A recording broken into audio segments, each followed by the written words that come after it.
I wanted to get rich, yeah, and That's it. very, very simple. Honey from Dhanbad. Yeah, Dhanbad, the name is Dhan. Dhan means, Adrian, Dhan means wealth in Hindi. So, yeah, I mean, my father died when I was, I think, 16 or 17. And, we didn't have a lot of wealth. And, one of the tenants in our home, and that was the only source of income. And, I had a life ahead of me, which was largely education. And I said that, look, in this period, I still need to make some money. And this gentleman, he was a police officer, but obviously he was very interested in the stock market. And one day I saw him filling out IPO forms. And I asked him, Uncle, what is this? And he said, look, this is something called a public issue. It was not called IPOs then, it was called public issue. I said, what is a public issue? He said, this is you buy a share in a company, blah, blah, blah, blah. I said, all right. So he said, I'll tell you what, you borrow 2,000 rupees from your mom and come with me to Calcutta, because Calcutta was the place you could submit these forms. There were no banks in Dhanbad which would accept IPO forms.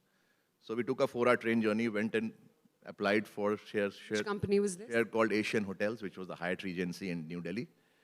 And, it turned out to be like a 20-bagger here. So I suddenly was a very rich 18-year-old, by 18-year-old standards. And then that was my calling. I said, okay, so this looks interesting. This is the way I can overcome the feeling of insecurity that you get when you're the sole breadwinner of your family dies. So in a lot of ways, it's to chase wealth, it's to overcome insecurity. So it was not for the love of stock markets, but to get rich. There were many ways to get rich. I thought this was a good, legitimate way. Were there any other ways you contemplated? In Dhanbad, with the mafia town being what it is, there are many ways to get rich, I can tell you. Yeah. Okay. So then where did the journey take you from there? You knew that this is a great instrument, great means to make money, legit money, quote unquote. Yeah.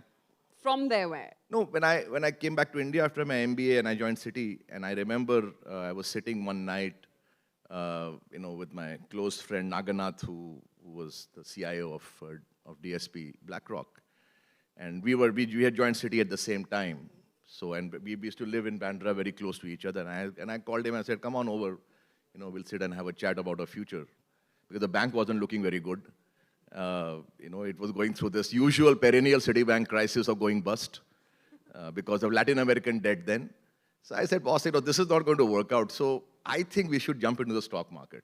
And Naganath, being a South Indian conservative, I said, yeah, I know, but I would prefer to do it in a job. I said, that's rubbish. We have to go into the Bombay Stock Exchange ring and start trading.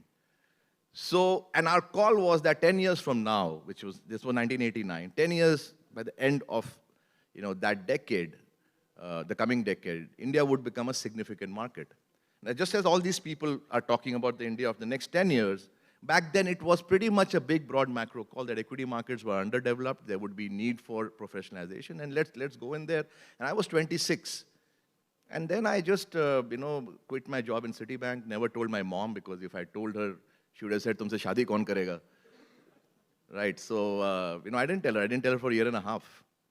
Because she was sitting in Dhanbad, there were no mobile phones. I never used to write her a letter, as to say all is good.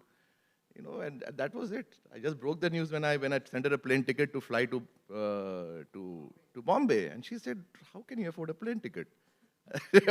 Because she knew my salary was just 2,000 rupees in Citibank. So, and then Bombay Stock Exchange ring floor trading was brilliant. I mean, I think it was just an amazing experience. And then Manmohan Singh opened up the economy in 91. And as I said, luck, right? So I didn't know that this was going to happen. But then FIIs, came in droves, and we were right there, being the, gates through which the monies flowed in. And that's it. So in a lot of ways, the whole India story worked out very, very well for somebody like me.